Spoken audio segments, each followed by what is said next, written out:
this is always difficult to gauge. There's a lot that's difficult to gauge in a spring game, but the offensive line versus the defensive lines. So you got two units, obviously, with two teams playing on both sides. So just that comparison of offense and defense, trying to take into consideration, okay, how did the coaches divide this? You mentioned that there was a draft, it appeared, of sorts, and trying to get a gauge on what really matters there.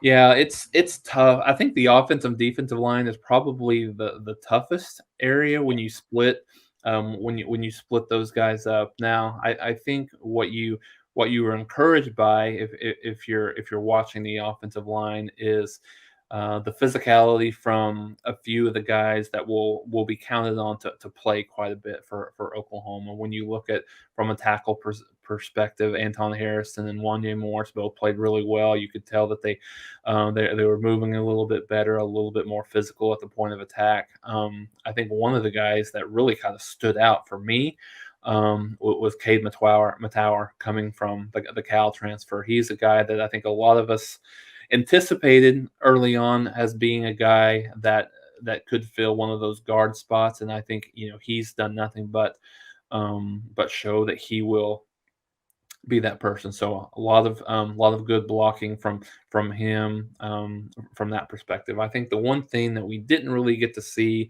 a lot of is Andrew Rame. He'd been banged up a lot during spring, didn't play a lot, didn't play at all in the spring game.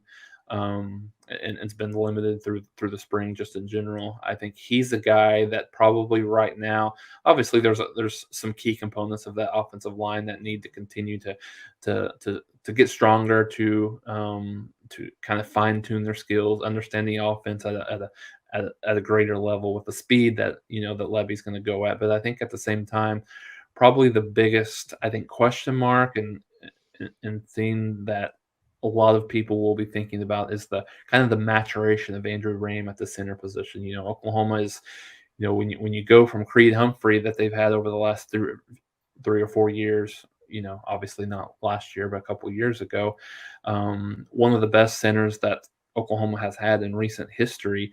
And so you're obviously going to have a little bit of a drop off, right? But I think, the thing that Rame has struggled with is kind of his upfront strength and really, not getting, kind of dominated from time to time at the point of attack. So really big spring for him and early fall, because I think it's probably him and Conjul are the two guys that Robert Conjul played a lot center. And there were some questionable snaps. And I think what you have with Conjul is someone who doesn't necessarily have the same athletic ability as an Andrew Rame. However, you know what you're going to get. He's very fundamentally sound. The strength is there, but the athleticism is not quite as what it is with Rame. So I think it's going to be big for him to stay healthy and have a really good summer with Schmitty and the workout side getting stronger.